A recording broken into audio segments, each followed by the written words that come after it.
sitting down here or? Rolling. All right. Action. Clap. The official clap. All right. That's good. Oh wait, no, I don't. That was what we were doing. And clap. Yep. Taking me 1,000. Good.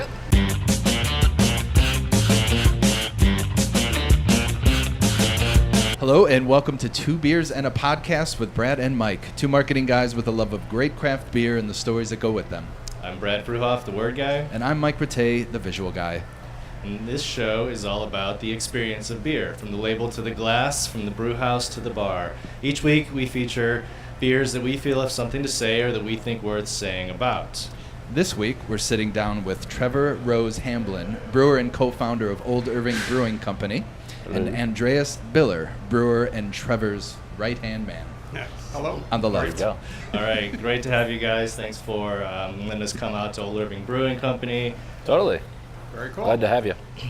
Yeah, so let's start by getting into the beer. Sure. That's always the way we like to start. It's a great way to start. So you poured us a flight here, Trevor. So Yeah. tell us about the first beer. Yeah, so it's just a few of our offerings, kind of some of the more interesting stuff that's kind of going on. I think kind of depicts kind of what we do here, which is what I always like to say is kind of more classic styles on one side. The middle is kind of what's in vogue, and then finally kind of paddle your own canoe styles that are just maybe a little bit different. Some things that we haven't done before, we haven't seen done a lot, that we call kind of more experimental. So the first one that you have here actually was brewed for a very special day.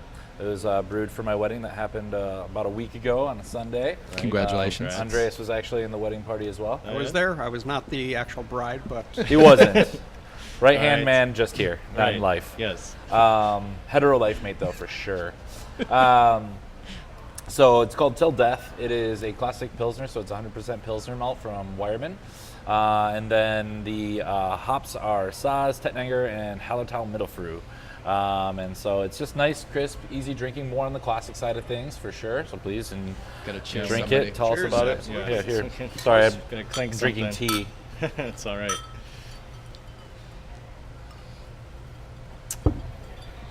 So kind of meant to just be crushed down, 4.8%, something that I could have for my family when they came around. I probably should have brought one of the cans out because we'll grab one a little bit later, but it's got, we made a special label for it.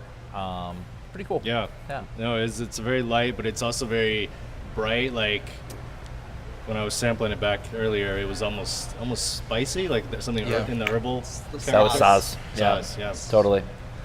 And that'll bring around the spice. And it's also, low enough in alcohol so my family can drink it all day and not get embarrassingly drunk Right. during the wedding. Like, who's you gonna know? be there drinking Right, this? Yeah. exactly. No liquor at our bar during the wedding. And we did get married right here in this Yeah. space. So, Awesome. yeah, it was a great time. It's kind of like Oktoberfest. Is that kind of the feel style? a I don't know if I'm a little little out of A line. little lighter, but just, yeah. Yeah, we do have an Oktoberfest in the fermenters right now, lagering, that we're going to release on September 22nd, the weekend of the 22nd, which will be our 2-year anniversary. Oh, nice. And Oktoberfest called Hoptoberfest. October, good. Or Hoptoberversary, rather. Oktoberversary. Right. Hoptoberversary. So it's our 2-year anniversary and 3-day Oktoberfest party with live music and German food specials. It's the happiest, I think, 3 days that Andreas it's a good has time. here. Break out the lederhosen. There you go. Go all authentic. Right. Well, yeah, Andreas. So you were telling me before we started that you're a German citizen, but because you were born to German parents, but living abroad. You want to let's hear a little bit about you guys' story. So why don't you go ahead, Andreas, since we're on the subject. My father was a brewer from the age of 17, started in Germany and Munich at Augustiner, then spent time at Paulaner, two of the big Munich breweries. Yeah. Did his apprenticeship with Augustiner. Then after he became a full brewer, he kind of wanted to see the world a little bit and try different things, so he started moving around to other breweries who would love to have a German brewer. So he was in South Africa and South America, several different countries, and I came along while he was the head brewer of the National Brewery of Bolivia. Wow. So kind of a weird thing, German guy in Bolivia in Right. late 50s, early 60s. A lot of expat Germans in South America at that time. And so when we came here, he kind of left to go into engineering. And we just began home brewing at home because he didn't really like the beer in, late 70s, early 80s America. There was no, craft brewing. It was all crap brew. Well, that's why we have craft brewing. A lot of people didn't Right. like the beer. Yeah. Exactly. And as more and more people came back from Europe, a lot of military people, that they had acquired a taste for authentic beer and created the craft beer movement. And so it's kind of neat. I did a bunch of things between then and now, but kind of came back to what I really love, and that's brewing. And when Trevor was opening this, I basically just said to him, "Hey, give me a chance. I'll show you a few things." And I'd never brewed a lot of the adjunct stuff that we do now, so Okay. he had that creative bent of putting just about anything you can imagine in beer. There's only 4 things in beer. So Yeah, I was gonna ask. So you were right-hand that skibbo. yin and yang type thing. Yeah. That's perfect. That's a perfect. That's perfect balance. Yep. Yeah, he worked for free for me for, what was it, 3 months? Yeah, a little, Yeah. 3 and So a he half. came in, he's like, I'll volunteer. And he's like, you got me until January. And then after January, let me know. And I think it was before that I was already pushing to like hire him full time because I was like, yes. First, I figured out I definitely needed help. 2, he was just so awesome. And like, it was like one of those things where we were kind of learning the system together. And it was like, before I knew it, we were just, it was a well-oiled machine. So Awesome. happy with Well, that decision. That's interesting because you kind of had a similar experience though with coming up when you were interning. You started as an intern and then you kind of worked your way into working for that guy for those Omar Cantu. Oh yeah. So that's actually how a lot of the restaurant industry works. Yeah. So my background was in restaurants. I've been working in restaurants since I was like 14 years old. Started off in just turn and burn Italian joints in Michigan, where we were doing like 600 or 700 covers a night. Come home with burns, like no hair on my arms, like living the rough life in my early 20s, and then eventually wanted to kind of double back and go to culinary school and kind of go to another level because I didn't want to be humping the line for the rest of my life. So came out to Chicago, went to culinary school. Did my internship at Moto. Started as an intern. First day, just running plates up to the pass and polishing silverware and trying to be faster than the guy to the left of me. And eventually proved myself and did a full 6-month internship. So worked for free for 6 months. Wow. Actually, technically, I was paying Kendall money to work at Moto. Learned a lot of crazy stuff about avant-garde cuisine. Also, really learned how to think about things like on a day-to-day basis in a different way. That like there is no answer to things. Like there's always a yes, and there's always a way to make it happen. And if you're creative enough and you have enough ingenuity and drive, you can make something happen. That's completely up to you. And I think that was kind of the spirit of Homaro Cantu's legacy and his vibe at Moto was, it was almost like kind of like improv. You just always have to say yes and kind of see just how deep the rabbit hole goes in terms of creativity. And we did that every single day. And it really changed my perspective on how I would eventually open a business and how I would eventually create and make beers with Andreas. So that was a cool experience. Yeah. Very cool. And I know you also spent some time at BrewDog. Indeed. We just did an episode on them. Cool. And we're very impressed with all the stuff they're doing. I mean, They're in so terms cool. in terms of having a presence online, Yeah. I mean, they're just blowing it out of the park.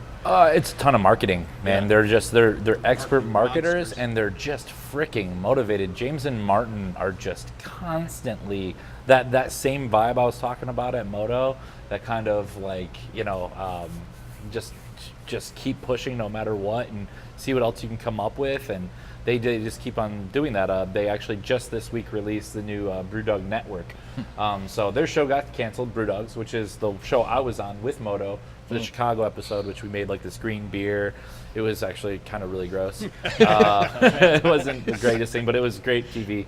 And that's how I got to know James and Martin. And then we went from there, and I became really good friends with the executive producer, Jared Cotton, and we were just kind of staying in contact. And eventually, you know, I was getting frustrated because I really wanted to sink my teeth more into brewing. And I had done some. Flossmoor Station was nice enough to open their doors to me. Pipeworks would take me in to volunteer here and there. Drew Fox, who was kind of contract brewing at the time from 18th Street out of there, would like kind of really walk me through a lot of processes, but I didn't really get that experience yet of like really working day to day in a brew house. And of course, Homaro Cantu, working for him, he keeps you busy. I mean, the guy is constantly innovating, but he's also constantly innovating with his team. So it's like you never had a down moment. So my availability to be able to keep volunteering at these places kind of started to dwindle. So I reached out to Jared. I'm like, I gotta get out of Chicago. Do you know anybody? I know you've worked with a ton of breweries. He's like, I know a couple of guys in Scotland that'd probably take you. So, a couple guys in Scotland. Yeah. So I got the okay from Homaro Cantu and the money to be able to do it. It was super gracious of him. I wouldn't be in this space today without him. And he funded my trip out there. I went out there and I worked for 3 months for BrewDog and learned a lot. Got to like kind of hang out in their lab. They have a really beautiful, extensive laboratory to make really high quality product. They have really, really great smaller system, pilot system to kind of do all their smaller beers on, which I was working on with this genius named Nick Ziegler, who now works for YCH Hops here in the States. But he has like 4 master's degrees, and you know, he'd sit there with me after work, and we'd be drinking beers, and we'd be talking, you know, science and beer making, and he was really great. And yeah, after 3 months was done, I bid a farewell to them, came back, and then not long after that, we were starting to push on opening this joint with my partner, Jeff Lynn. Yeah. Excellent. Cool. How active?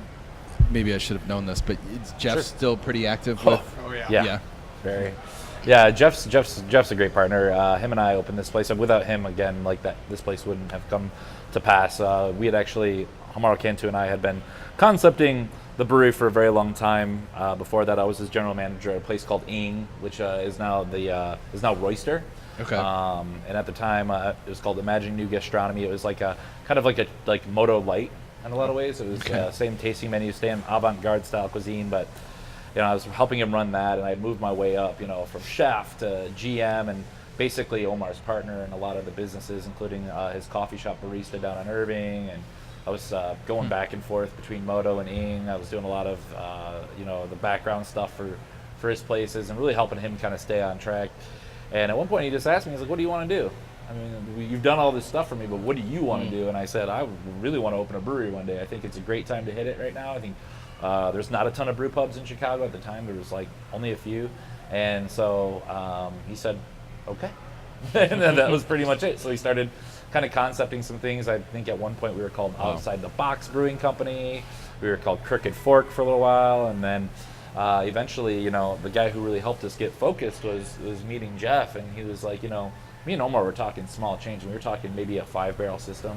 You know, I mean, we didn't have a ton of money to play with, and it wasn't until we met Jeff where he's like, guys, I mean, I've got these buddies, I've got some investors, you know, we can make this thing a little bit bigger. I mean, if we're gonna do it, let's really do it. Right. And so he kind of pushed me and Omar to kind of make this thing a little bit bigger.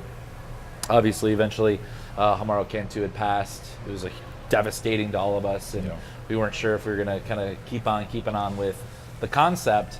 But I think, you know, I was obviously very passionate about it. I had dumped like 6 years of kind of planning this thing into this. I thought, you know, really to keep the idea and take something that was so negative and turn it into a positive experience, we could do that if we kept the dream alive and really pushed it forward.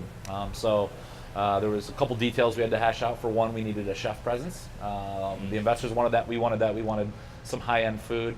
Obviously, I can't be the brewer and I can't be cooking the food as well, and I can't be running the front of the house. So we really needed someone to come in and help us with all that side of it. So that's when we employed Folk Art to kind of be partners with us. So we partnered up with Folk Art, as led by Chef Matthias Mergis, who actually used to work with Omar back in the day at Charlie Trotter's. And I know Omar really respected Matthias. I mean, Omar and I were really close. So during his life, he would always talk about Matthias and how much of a ninja he was. He'd talk about how sharp his blades were, how he could break down fish. It was all very romantic. Right. He just really loved the guy. And I mean, we can attest to that. I mean, he is actually a ninja. He's awesome. And so it was really cool to be able to work with him. And then his partner, Brian Tihan, his wife Amy is actually a partner in the group as well. Nice. And she brings loads of experience to the table as well. So we were like, yeah, this is the team that we want to be kind of with. And so they kind of came in, set up, all the beginnings, while still hearing kind of myself and Jeff out on, kind of some things that we wanted to see in our vision, and it all kind of came together. Right. So it still ended up opening and happening. Yeah, I got I'm almost there. Yeah, that's all right. Beat you to it. I mean, Saaz is a very October hop, right? It can be used in Sure. Oktoberfest beer. For Or sure. German, yeah. It's Yeah. a traditional noble I hop. can't be that out of line. I was like, no, I'm not. I mean, you're not. I mean, they're both lagers. Your base malt is usually very similar. It's going to be probably Pilsner malt, and so you're getting Pilsner malt there, and then the hops are similar as well. So you're almost there. But I think German brewing is always about minutia. Right. It's like small Okay. changes Yeah, to make that's true. a broad variety of beers, and a lot of them lagers. My artist broad stroked here. Very, with heavier history, it's kind of. I could see where I could definitely get a little out of line for not the exact. Yeah. Oh, that's okay, especially with this one. Yeah. He's like, no, these are two different beers. It's much different. Yeah. So actually, before we jump to the next beer, I'm curious if I know usually around this time there's some conversation in the beer universe about whether the Oktoberfest beers are coming out too soon because it's August. And you're saying you're releasing yours on the 22nd. Ours is a little bit later. Coincide with your anniversary. Yeah. Was that just a convenient time, or do you actually do that intentionally to say we want to wait till it cools down? It's autumn. You want to take this one? I think we can. August 1st is a little early for Oktoberfest style beers. There's also the difference in Oktoberfest styles themselves, because Americans typically think of Oktoberfest as a Märzen style, Yeah. a slightly darker, browner Yep. beer. In Germany and Munich now, virtually all the Oktoberfest is a Vienna style, lighter, more drinkable, more summery beer almost than the Märzen style is. The Märzen's kind of fallen by the side in Germany in particular. Interesting. That said, I mean, I love the Märzen style. I grew up with it. It was my grandmother's favorite beer. She drank cases of it. And, it's what Americans think of when they think of Oktoberfest beer. So So if we were brewing the Vienna Vienna style, I lager could see style, doing an earlier it would make sense to release. you in August. Right. I just feel, even though it's a Interesting. super drinkable beer, I think that Märzen style kind of lends itself towards that, when the nights are cooler, Right, sure. and you're getting a little crispness in the air in September. You wouldn't know it right now because it's like 100 degrees here, but once the fall kind of is showing itself, then Oktoberfest. Yeah. And obviously, there's also the brewers who are releasing it early. There's nothing wrong with that. The reason that they're doing that is because they want to sell it. I mean, they're gonna sell it right away.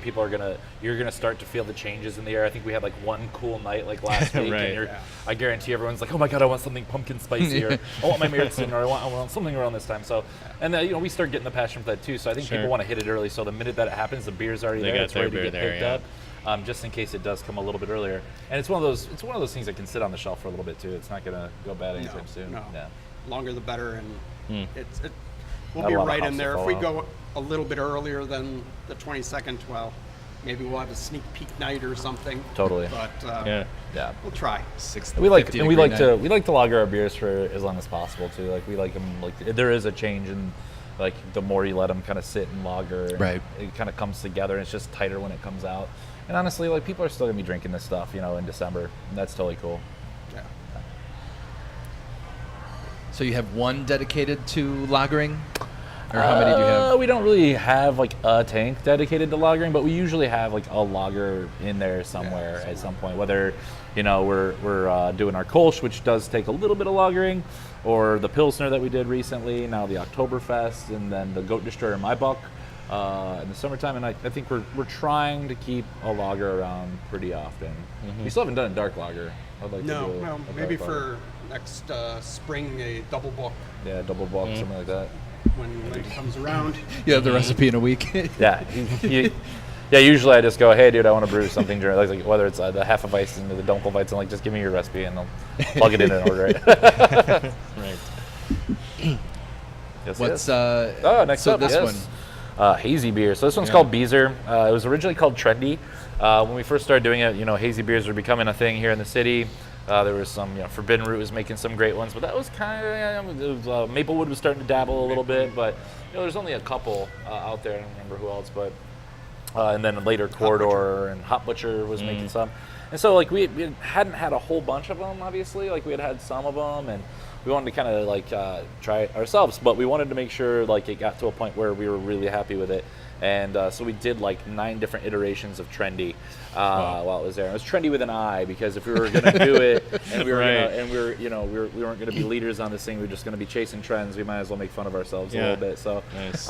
Eventually we got into a naming thing where there's a wine company called Vin Trendy that's actually really close in Illinois, and they were ready to give us permission to use a name for distribution and all that, but we still couldn't get the trademark on it because they just wouldn't give us the trademark on it, the trademark offices. So we decided to change the name completely, but kind of keep the same recipe-ish.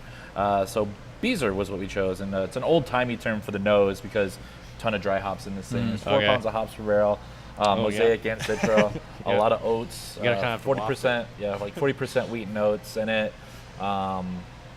Mashed up pretty high, so it finishes a touch sweeter, but we still like it to be a little bit dry personally. You get a lot of these Bitterness at the back end, just grapefruit. bite through to let you know it's Still a beer. yeah. So nice, juicy, a little bit tropical, Sure. grapefruit finish. It's still light. Yeah, there's, exactly. There's plenty of flavor. Yeah, and this is one of the 2. So Andreas is drinking one of the 2 beers that we have out in distribution through Glenn's that you can find at different bars. Della Colsch, named after the founder of Old Irving Park's daughter. Okay, so his first daughter's name was Della. So it's got a lot of kind of rich history behind it. And then, just super crush, easy to drink. Something you can definitely sit down in session. Beezer, we wanted something a little bit different, but was going to be good, kind of all around IPA. So those are the 2 you said they're distro? Yeah, the Distro, distro right. with a third coming up here pretty soon that we're going to put out, which is a milk stout that's going to be in the way of coffee and donuts, called the Precinct, and cinnamon, vanilla, and coffee milk stout. Yeah. Pretty excited about. Interesting. Cool. So so we've had your Pilsner, which was your classical style. Now we're into your trending styles right now. Good. Yeah. And then along with those kind of trending styles, Nice. and not to. Do you have some questions on that before I jump ahead to the next one, or? Let's hang out here for a little bit. Sure. And that's nice. I'm partly thinking about you talking about crushing colches, and I'm thinking Labor Day coming up, and we might have a little picnic in the backyard, and it gets hot in our backyard, and so. But I still have people coming over who if they saw this in the glass, they'd be like, "What is this?" I'm just picturing the can would actually be pretty good for something like the Beezer, for somebody who isn't necessarily sure what they're getting, Sure. so they can appreciate the flavor without being distracted by this doesn't look haze. like One a of beer. the kind of famous early hazies out of New England, Heady Topper. Everybody, it says on the can, drink it out of the can. Drink it out of the can. Right. In part because I think it kind of changes a little bit batch to batch. Okay. But also ugly. initially the thought is, oh my gosh, that's a weird looking Right. beer. It's almost chunky looking. Yeah. Sure. And some of them actually have particulate at the bottom of the cans and stuff, and but it's delicious. Yeah. So and now it's the hazier the better out there for people. This one, it's not crazy thick, almost milkshakey hazy, but it's it's got a good amount of haze to it. Yeah, it's definitely, it kind of has a wheat look to it, but it's totally. just on the hazy side of wheat. You got it. That's it. That juice. Those Citra, what are those? Citra and Mosaic. Yeah. Equal parts as well. Nice. Yeah. Yeah. Yep. Yeah, those have been some good hops to hit these days. Yeah. Those are very Yeah, you can still get those, which is amazing Yeah. too. Yeah, it's harder to get like the Galaxy and things Okay. like that. But Citra and Mosaic I can get. People love it. Yeah. really. So Galaxy's actually tough to get. Oh yeah. Yeah, it's really hard to contract. Like it's contracted out for years and years and years by Wow. other breweries already. You can get it on like different websites, but it's super expensive and marked up because the demand is so high on it. So you're Citra and Mosaic is anywhere between $12 and $15 a pound. If you get your Galaxy on the secondary market or your Nelson, Sullivan, things like that, you're looking at at least $30 a pound. I got a deal on it when I used Galaxy. It was $27.99. Jeez. Pretty amazing. I didn't realize those were that popular. It's a lot of demand, yeah. And they're great. They're great hops. I mean, people love them. Yeah. So maybe we can. There's a few different directions I thought about taking, but let's ask this. Like on your press page, you have like all these links to mostly like lists of like best pubs to go to, best places to watch the World Cup, best place to bring your kids, Sure. best place for a burger, best place for a cocktail. Like you guys are on all these lists. Yeah. And I don't know I'm trying to figure out. Part of me goes like, that's like covering a lot of ground. Yeah. On one hand, on the other, and I don't want to say you can't do it because you are doing it. Yeah. And, like, there's a marketing part of me that says like it's usually good to like kind of figure out like what your thing is. So I guess I'm curious, like, what do you think is what's the answer to like how are you doing it? What are the values or the principles you're bringing to what you do that you think are contributing hitting all those lists that Sure. people are loving you so much? I think the quality is a big part of my past, and I do believe in casting a wide net as a business. Like being that place, like a neighborhood place where people can come for any kind of event and where all are welcome is important. Which is why we kind of have better than your average cuisine out there. We're making our own buns in house. I mean, we have a baker that's here early morning every single day just to make our baked goods. And it's that dedication to quality that kind of keeps us all together, and that comes from the food. Obviously, it has to be beautiful. We have a wood fire grill. Is it harder to use than a propane or a gas grill? Hell yeah, it is. We hired really good chefs. We pay them right. We treat them right. We make sure that we have a staff that is motivated, and we try to motivate them in new and creative ways. Make sure they're trained right. We have trainings every 2 weeks where we sit everyone down and we go through everything from what new beers are on, what food is coming up, quizzes on beer ingredients, because at the end of the day, something that we used to say at Moto is like, or even at Kendall, my culinary school, is when you go out there into the world, you're going to be a representative of our brand. Yep. And we want to make sure that Right. when you're hired someone, we want people to be excited, be like, holy crap, this guy's coming from Old Irving Brewing. That's going to be awesome. I know that their staff is great, their food is great, so on and so forth. And that extends from there, obviously, into the beer in the glass. Jeff and myself, when he talks about beer, because obviously we have to talk about finances, we have to talk about markups, we have to talk about all these things. We want to make sure that we're getting the best possible ingredients. We contract great hops from reputable sources out in Yakima. When we use, when we're sitting there, we're trying to decide, like, do we want to save a few pennies by switching to this grain, maybe a 2-row over a Maris Otter, or do we want to stick with Maris Otter, spend the extra money, make smaller margins, but make great beer? The choice always is to do what's better. I mean, this came through some testing to see, can we, kind of fill out or, change this recipe to mimic this grain? No, let's just use high quality ingredients, and that goes to any of our adjuncts like the juices or the vanilla.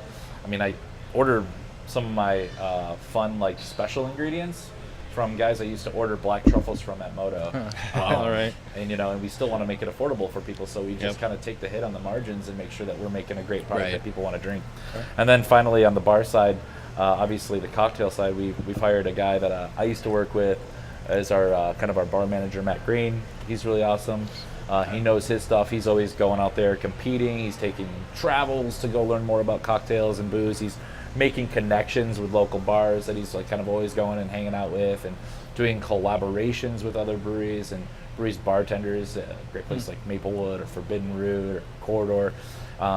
And then on top of that, we've got great ice, great ingredients there. and then he kind of fosters this very creative kind of environment behind the bar and motivates the other bartenders to also create. So the onus is not just on him, but his whole team. And I think that's what we kind of embrace here. So, you know, to kind of go back to your question, like how it's more just like we're just hungry and excited, and we want to make sure that like every little piece is exciting and delicious, but also comfortable. So that's kind of, I think that's how we do it. We got a big team too. I mean, that helps. So. But to keep a team motivated, I mean, that with a big team is almost where things could fall in the cracks, and then you could lose sight of all the good stuff. Exactly. So to keep the actual big team motivated is more commendable. Yeah, my biggest deal is egos. I don't like them. I don't like people being egotistical. I like community, and I like people to kind of be able to talk openly and freely, tell you what they really think. You know, it comes with its challenges. You know, sometimes you know there's already this like kind of precedent out there, and in terms of management, where I think people can sort of almost like look at the bosses or look at the owners as like this completely different and bigger entity that's kind of removed. But I mean, me and Jeff are here. You know, Matthias Mergis is around. Like, we're all hanging out. You know, and it's like we don't want people to feel that way.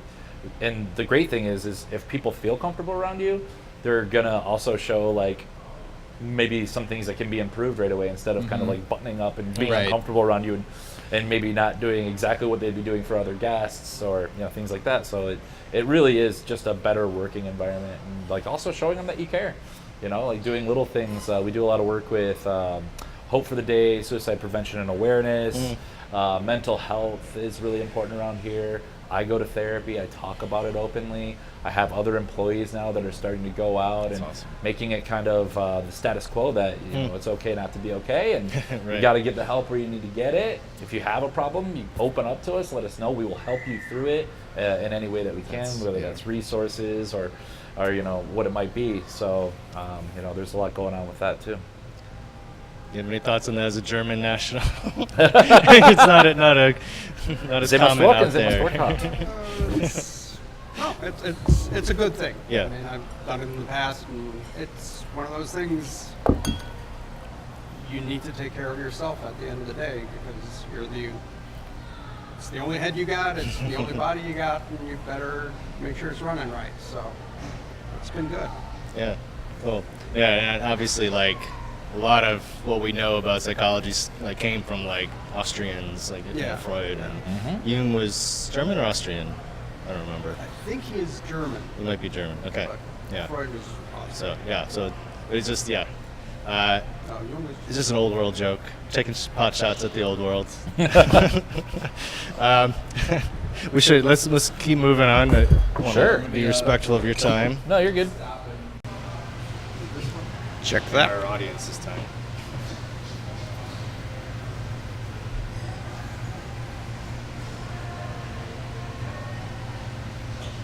I do have a follow-up question to Sure. the Go ahead. brand, brand and quality thing. Yeah. Let's go ahead and talk about the next beer. Sure. So this one is called Montreux Ale. You know, kind of like touching on some of that kind of more like trying to foster an environment of creativity and openness. This was actually a beer that was concepted by two employees, Brittany Warren, who was actually just a big fan of OIB. Her and her husband, Matt, would come in here all the time and hang out with us and chat with us. And before you know it, they're like kind of here a lot. And then a little bit farther down the line, we needed someone to help us with our private events. And Brittany threw her hat in the ring and said, I want to work for you guys. And so now she's an actual employee. And she came up with wanting to do a rosé style beer, and she had a name for it already, Montreux Ale, and it was perfect. So they piloted it out. We happened to be taking a field trip down the road to Omega Yeast Labs, which is where we get all of our yeast propagated, and we took all the employees down there, and we started kind of chatting about brut IPAs, kind of being a new fad. Kind of taking all like the same elements that you would take into a hazy New England IPA, but then drying it out completely. And still you would have less bitterness because you're not boiling the hops as long. You'd have a little bit more roundness to it, a little bit more of that fruit flavor, but then it keeps you coming back for more drinks. So a more kind of drinkable, maybe even sessionable version of a hazy, which is really cool. So we got some of this glucoamylase from them, this distiller's enzyme that actually like pretty much dries it completely out. And we got some of that, and then this really interesting newer yeast that you're going to see more and more brewers using. I think Brickstone actually just did one with this Vaskvik Hornedal yeast from Norway that can ferment up to like 98 degrees Fahrenheit clean. Yeah. They'll actually take it and instead of chilling the beer all the way down to 75, they'll actually start fermentation at like 95 degrees. Jeez. And it ferments fast and it ferments low. It attenuates super far down. That with the glucoamylase will just kind of drive all the sugars out of that. So they did that on the small batch, backed it with some fruit, loved it on the small batch beer, and so we grew it up and then added a ton more strawberry to it. So this is it. All right. $1,500 worth of strawberries in that bad boy. And so what you kind of get is you do get some of that kind of funky, kettle sour flavor from the lactobacillus, but that is backed up with all this like really beautiful fruit, and it's fun. It's really very like pronounced and like present strawberry flavor, but it's not like killing me with Super sweet or anything. sweetness. Right. And Exactly. it has that dry finish that makes you want to take another sip Exactly. without having, the feeling that, oh my God, this is so much sugar in my Right. mouth. Yeah. And this would definitely be like kind of sliding into that like paddle your own canoe category a little bit, where we took something like the Brute IPA, but then when I hear Brute, and this was kind of like inspiring about her idea, was that I was like, yeah, it makes complete sense. I mean, we could do basically a Brute IPA with something sour, because the thing that a Brute IPA is trying to mimic is Brute champagne, and champagne has acidity. It's got to have a lower pH, so it makes sense to do a sour that's going to have more of that acidity, double that down with the carbolic acid from the carbonation, and you're going to have like this really lovely champagne-y kind of experience, a Brute experience. So that was, it all kind of came together. I was like, we absolutely have to do this beer. It's genius, you guys. Nice. I love it.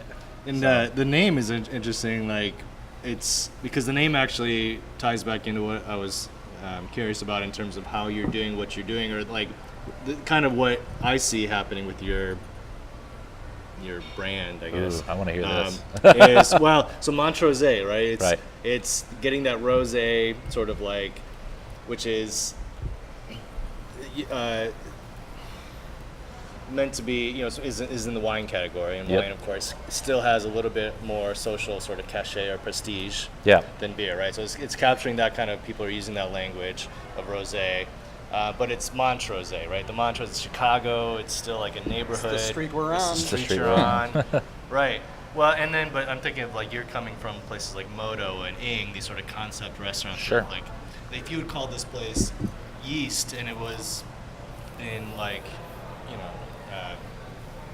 Gold Coast or something, if it was in like it might be a different experience, but you called it Old Irving Brewing, and you are right in a neighborhood. Yeah.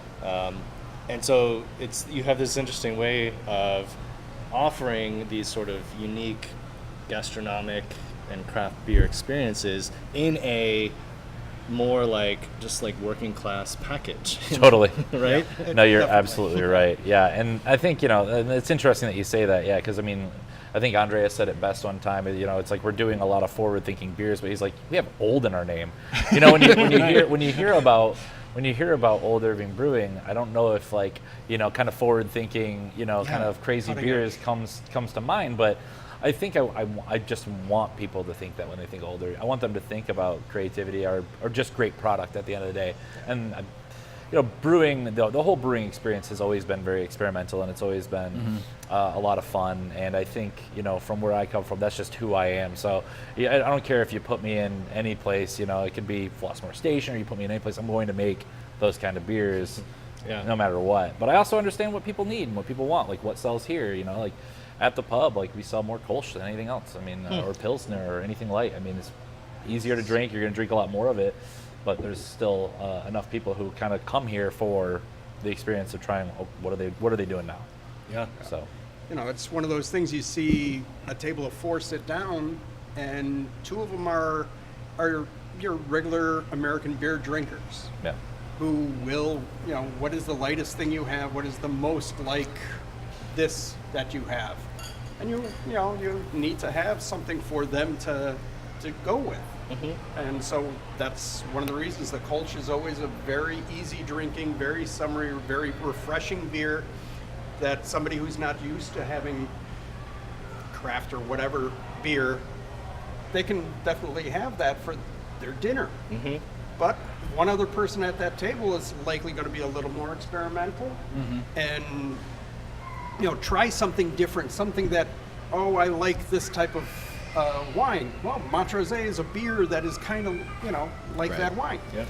And then that fourth person is, I want the trendiest thing you have. I want the newest What's cutting edge amazing, thing. yeah. What have you thrown in a beer that I've never heard of being thrown in a beer? And we do that really, really well. And, we have something for everyone. And then the food and makes it a package, and it works well in the neighborhood. Yeah, and Yeah. it is kind of a reflection, I think, of both of our past too. I mean, we, whether we're doing the Kolsch, classic German, stuff, we always have at least one or two classic German styles. Just who we are. We like classic German styles.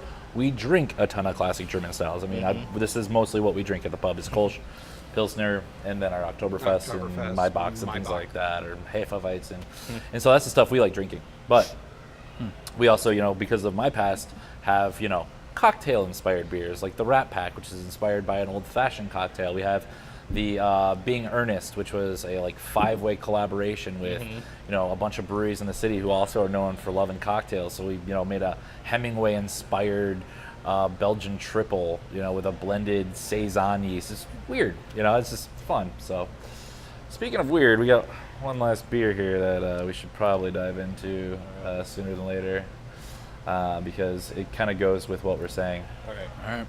So obviously in the summertime, some people can make stouts in the summertime and kill it. Like Mike Palin, perfect example. You want a dark beer year round, Mike's going to be making stouts all year round. They're awesome. Microphone Brewing. And what did I say? Mike Palin. Microphone. Got it. Yeah. And so he's awesome at that. So I kind of try to take that, and then I like the idea of trying to make kind of more classic stouts, like summery. So last year we did like a coconut and pineapple stout with Horse Thief Hollow. This year, we started kind of thinking about it a little bit differently, and I was like, what if we did like a white stout? I've seen a couple of them on the market. Pipeworks makes a great one with Watch It Man. There's a beverage here with their White Russian stout. So I was like, let's make a white stout. Kind of took a lot of the elements that you'd take from hazy beer, like doing high oats, so you get kind of more of that kind of round mouth feel. Lactose sugar obviously will make it sweet, and then we wanted to use some elements that would kind of make you think about stout without actually having like darker malt in it. So it's got Saigon cinnamon from Rare Tea Cellars. It's just beautiful cinnamon. And then these really lovely Tahitian vanilla beans as well from Roderick over there at Rare Tea as well. And the idea was to make it taste like horchata. And so we were kind of chasing horchata here. What ended up happening is kind of different, and it made us change the name and kind of concept of the beer completely. Because it kind of turned into a Cinnamon Toast Crunch cereal milk, and Cinnamon Prost Crunch. And now, and now we landed on the name Cinnamon Prost Crunch, which we came up with after many drinks at the bar one night after a heavy brew day. Because let's be honest, it's not that creative of a name. It's Cinnamon Prost Crunch. We just replace toast with Prost. So hopefully it'll be gone before we get sued. So. Right. Yeah, it is super cinnamony. Yeah. Super sweet. Yeah. We matched Basically pretty the high. milk after Cinnamon Toast Yeah. cereal. Right. It tastes At like the bottom of the bowl. Yep. Yeah. And it's cool. Yeah, we just did recently the Oak Park Microbrew Review and Pale Ale Challenge. I don't know if you guys heard about this fest. It's a great fest that happens every year, kind of late summer, and it's kind of put on by Haymarket and Pete Crowley. So we did the Pale Ale Challenge called Crowley Smash. So it's a single malt and single hop pale ale with Amarillo. And we won the Pale Ale competition. But nice. then Awesome. ABV Chicago put out their list of beers for the event, and they actually this one got a shout out as well as the Beezer. And it's cool, I like to keep one beer around that maybe is not it's not going to sell a ton. People aren't going to sit there and have multiple glasses of Right. this, Yeah. but they're going to remember it. And I think last summer for us it was, or last fall for us, it was this beer I was doing with candy cap mushrooms sap. that Wow. taste exactly like maple syrup. And it's No maple syrup in it. It just it has tastes that. like maple syrup naturally. It's a weird ingredient. So we made a brown ale, which I'm not particularly fond of brown ales, and nor is the public, but we're like, it just matched that profile of kind of adding that maple syrup flavor. And I had other brewers coming up to me, where's this freaking crazy, maple syrup beer that you somehow did with mushrooms, and like people were obsessed with it. They wanted to try it, but it didn't sell. It didn't sell very well. You didn't get people drinking a ton of it, but it kind of got the ball rolling on that marketing side of people always talking about you. Right. And so I always try to keep one beer around. Yeah, maybe it's not like the most drinkable beer of all time, but you'll remember it. Right. Well, just that, goes back to what you were talking about with the entire philosophy of it. Yeah. Like, just experimentation. That's it. And just being fun. Yeah. Like, this is a playful beer. Like, Yeah, exactly. you're just breaking every rule Yep. possible just Oh, yeah. because why restrict yourself? So Right. that's Exactly. perfect. You got it. Yeah. So, curious now, we've talked a lot about how you see your brand and how we see your brand. Sure. What's your approach to creating a digital presence and communicating your story with your audience? Sure. We're pretty heavily involved on social media, specifically Facebook and Instagram, and I kind of share that responsibility with Jeff Lynn. We just basically send him a bunch of content, and he's a very particular person, and he's also very detail oriented. So he puts together like these really lovely posts, instead of like hiring some kind of agency or someone to do that for us. We're busy enough. Him and I were, it's hard to do all the social media. It's something that you really should focus hard on, because the days of people looking at billboards and going into their local paper to find out what's new and hip and fun is over. People are in the back of Lyfts and Ubers looking at their phone, and that's where the ad space is now. And I think that's where you should really be spending your money and your time and your energy if you're trying to get out there. So we do a lot of the Facebook marketing, obviously, and we put money into that. And then you can kind of like pick like which area you're gonna kind of market to, and we try to change it up pretty often. I know Jeff is really adamant. He's even got like a spreadsheet of like a week-to-week basis, like what he's gonna post when. And then you have to have content, obviously, to keep that going. So content could be new beers. So recently we did an expansion where we added 3 more fermenters, and we added some more serving tanks as well. That means new beers more often. That means we can flip them out. That's content. And then you've got the burger of the week every single Monday, $15. You get a beer, burger, shot of bourbon. That burger changes every single week. That's insane. Like, who does that? And then to double down on that, we also change our wing every single week. So let's say we have a down week. We don't even push them that hard. I kind of do it as part of the story sometimes, but if we don't have a ton of content one week, cool. Let's just push out what the burger and the wing is. And you hear people all the time, they come in, they're like, oh yeah, I follow you guys really closely on Facebook or Instagram, and I'm always wondering what the new thing is. Put that with some new specials and a really creative kitchen team, where you got new cocktails. It's just more and more content. So that's how we market. We do a ton of festivals. We're really, really active in the festival market. We don't say no too often unless it's like a big day. Even on my wedding day or my wedding weekend, we still did the Oak Park Microbrew Review, and I found 3 worthy participants. Actually, Brittany, who I was telling you about, who is now an employee, her husband, and then a friend of theirs that's affiliated with Alarmist Brewing. Those 3 went out and represented us while we were busy doing wedding stuff. So getting married, yeah. So and then of course being good to the folks around you in the immediate community, being active with the Irish American Heritage Center and Meg Buchanan down there is really important to us. And when they have something where they're like, oh, we're doing our paper and we'd love it if you had some ad space, it's like, yeah, that's a great place to put money. First of all, it fosters a relationship with the local community. Second of all, there's like new people coming into the neighborhood who are going to be cracking this thing open, so you're going to get fresh market there as well. And then you can go even micro market with your local K streets all around here. If someone's having a backyard barbecue, or if someone's closing down the street, they say they need beer, there's a good chance that I'm going to donate or I'm going to discount their beer. We might even show up and drink too much. We want to, that's the kind of relationship we want with our local community. We want to know that, we want them to know that, yeah, we're here for you. We appreciate you supporting us. Let us see how we can support you. So it's huge. Excellent. Yep. Yeah. My joke was going to be, it's not getting them to leave, to come, it's getting them to leave. That's the problem. They'll show up. Sometimes. Those Old Irving guys again. Yep. Yeah, So awesome. let me switch that. Yeah, they donated the beer, but they also drank most of it.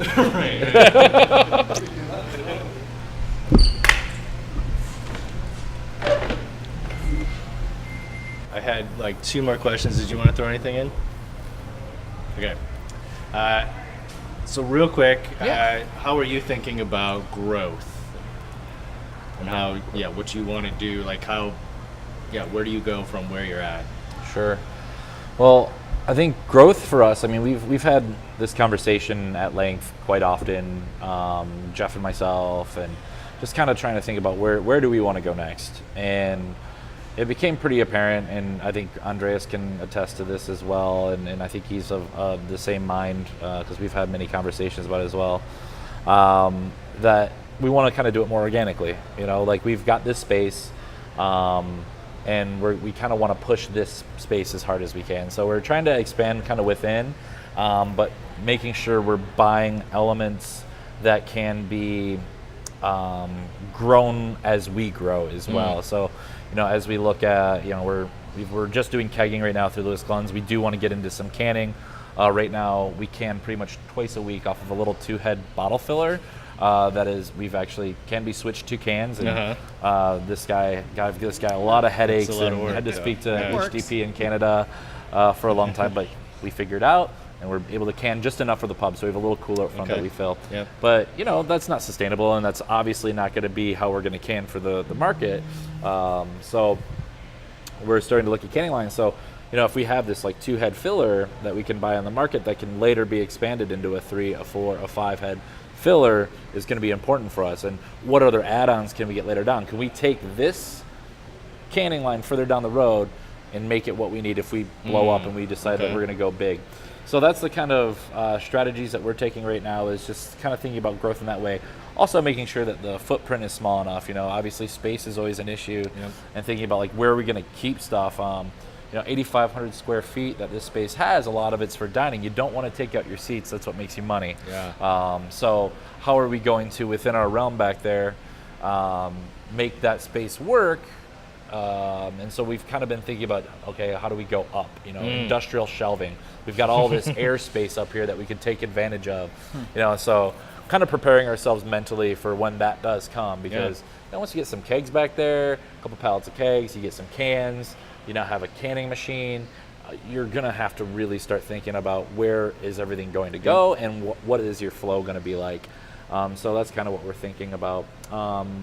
There's some chances for some growth within this building as well, that I think we'd really love to attack. What I don't want to have happen, obviously, is to make the fatal mistake that I think some of the bigger breweries are having a problem with, which is growing too fast. You dump all this money into a big production facility. Your investors eventually, they're going to want their money back. You've spent all this money, and now you're trying to go out into the market into different states where everyone has a local brew pub now. Everyone has a local brewery they love, and everyone is obsessed with local. So the big guys are kind of having a problem now, because they're if someone comes from out of state to Chicago and they're trying to sell their beer here, and you've got me and my buddies all sitting here with fresh beer that's good, ready to serve the local populace, and they're right in our backyard, so we're hitting our local markets hard. It's going to be hard for that guy to come in. Right. And we don't want to be that guy. We want to, first let's conquer local markets, and then way further down the line, once we've grown enough organically within our realm and not stretching ourselves too thin, monetarily, then go from there and see how that can go. But for right now, figure out where we're still very focused on the local market. You opened in 2016? Correct. Sorry? Okay, so there's plenty of room to think about that. You're still pretty young. So our last question we'd like to ask everybody, which is partly to help us think about as guys who are in marketing and want to be able to help breweries, what are the challenges you've encountered with telling your story, or the questions you have about directions you might go, or ways to use, tools to use, or when you think about like, okay, we know we need to be out there. Sure. What are the challenges or questions you have about that? I think some of the challenges come to everything's kind of a challenge anytime you're growing a brand and growing a brewery. But, right now we've got these one-off beers that we want to do, and we just want to sell up front, and like trying to like kind of think creatively about like, okay, how can we make, you know, a can label that is going to draw interest and people can come in for, rather than just like a standard label that just maybe changes the color slightly. Like, how can we still make something that's really great but only make a small amount of it, you know, just for our needs right now. That's been kind of a challenge lately. Like, we create something, and then because of the diplomacy in the ranks, you know, everyone's got to agree on it looking good, and so now you have to kind of go back to the drawing board, and it just takes a lot of patience and time. Sure. I just wish, you know, we're trying to figure out ways where we can kind of pump out some new, interesting, cool branding on our cans and our packaged products, while also, you know, not breaking the bank. I mean, you know, you're not making a ton of money on that stuff going out the door. So that's always an interesting thing. I think right now we're kind of in that mode where we're figuring out who we are, you know, as a brand, and kind of trying to figure out, do we want to go with more of like that classic looking like OIB badge, or do we go with kind of more of a modern kind of twist, and kind of like figuring out which direction you're going to go into the market. And obviously I'm a little bit younger in the crowd. I'm more of the modern kind of like, I want it to look like really fresh and crisp, but you know, there's some other people like in the ranks that kind of like the more classic look. So kind of getting everyone on the same page, and you do have to kind of look at your demographics in the city. You have to look at what's selling, and you have to kind of be studious about it, and kind of take your a lot of like what you like personally out of the equation. You have to actually look at, you know, data and like, you know, and do your homework, or else you could end up either becoming old hat or maybe being too far forward. So it's a balance. So I think that stuff is what we're struggling with right now, is like, while we choose our brand identity, kind of taking ourselves, you almost have to take yourselves out of it. I hate to say that, but you kind of do. You almost have to look at your brand from a different lens from the outside, and I think that's where marketing guys like you would probably come in and be like, okay, this is what we're seeing from the outside, and I guess that's what would make it so. Yeah, well, and effective. hopefully, like, I think if we're doing our jobs as marketers, we're trying to connect what we're seeing and what we see people are seeing with what you're so passionate about. Exactly. And, like, what's valuable to you, and like, so that, because you never want to take a brand in a direction that doesn't actually represent, like, that the people themselves don't have any passion for. Sure, exactly. So just everybody will burn out. So Yep. yeah, Big time. Yep. yeah, very good. Yeah. Cool. Your final Trying thoughts? to think. No, kind of Okay. hit it all. I know we've been. I know you were looking at me for the local one, because I've been kind of harping on really focusing on your community is really Totally. like, that's the thing that's going to get you anywhere. Yeah, absolutely. And the fact that that's like your priority number one. Priority is number one. key. I mean, Conquer your local People market, have- man. yep. That's 100% it. Yeah, That's you start stretching yourself out too thin. Start going to other states. where you and get you're hurt. making less and less margins, and that's a tough road. And it's just not, I think, who we are. I mean, Right. it's Old Irving Brewing at the end of the day. Like we were all about the local community. I mean, the whole place was actually built, concepted, everything by people that live like within a mile around the brewery. I mean, you've got Matthias Mergis, Rachel, his wife from FC Studio, who designed the place, and Brian Tihan. Obviously, Rachel and Matthias live together. Brian Tihan, his partner, lives right next door on the same street as Jeff, my partner. I live a mile that way. Wow. With my wife, and yeah, everyone is from right around here. All the Mike Brick, who built it from Epic Builders, who builds like every single brewery in the city.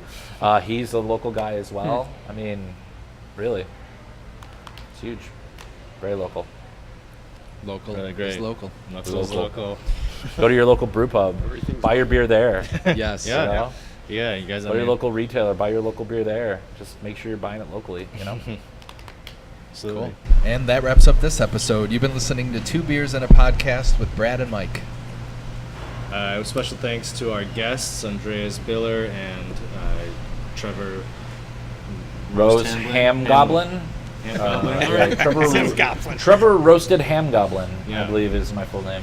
If I remember correctly. It'll be in the show notes. That's it. If you like what you heard, be sure to do the liking, subscribing, and rating wherever you found us. And if you have an idea for a topic or a pairing or a brewery we should check out, message at 2beerspod on Twitter or Instagram. And if you want to learn more about our video, web, and social media marketing services, visit 2 Beers and a Podcast. That's the number 2 beersandapodcast.com, or email 2beerspod@gmail.com. Until next time, keep telling stories. Keep drinking, keep tweeting. Thank Cheers. you. Cheers. Cheers. All right. Alrighty. All right.